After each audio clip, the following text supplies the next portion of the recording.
হাওড়ায় বালি বিধানসভা কেন্দ্র থেকে প্রথম প্রচার শুরু করলেন প্রসূন বন্দ্যোপাধ্যায়। দেওয়াল লিখন থেকে জনসংযোগ সারলেন প্রার্থী। রবিবার ব্রিগেডের জনগর্জন সভায় প্রার্থী তালিকা ঘোষণার পর সোমবার সকালে হাওড়া সদর লোকসভা কেন্দ্রের তৃণমূল প্রার্থী অর্জুন পুরস্কার জয়ী প্রাক্তন ফুটবলার প্রসূন বন্দ্যোপাধ্যায়ের সমর্থনে প্রচার শুরু হল।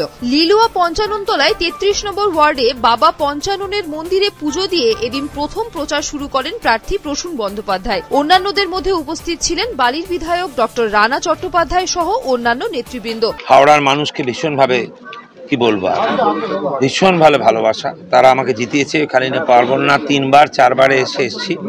সব মানুষের কাছে পৌঁছাতে পারি, আরো পারি যেন বাড়িতে ঢুকতে পারি। মানুষের কাজের জন্য এসেছি আমরা, আর কিচ্ছু না। আমাদের হাওড়ার মানুষরা যেভাবে আমাকে সম্মান দিয়েছেন সেটা পুরোপূর্ণ করার জন্য আমি আবার নামলাম মানুষের পাশে, মানুষের সঙ্গে। এখানে কোনো দল দেখবো না আমি, কে সিপিএম কে বিজেপি, এখানে দরকার না। হাওড়ার মানুষ, হাওড়ার ব্যাপারে মানুষ যারা আছেন তাদের সবাইকে আমার সাহায্য করার ডিউটি, পাশে নেওয়ার ডিউটি, কিচ্ছু যায় আসে না। এটা আমার কাজ এবং আমরা চাইবো রাস্তা থেকে আরম্ভ করে সব কিছু ভালো হোক, হচ্ছেও, সুন্দর হয়েছে। হাওড়া থেকে আইভি আদকের রিপোর্ট, পূবের কলম ডিজিটাল।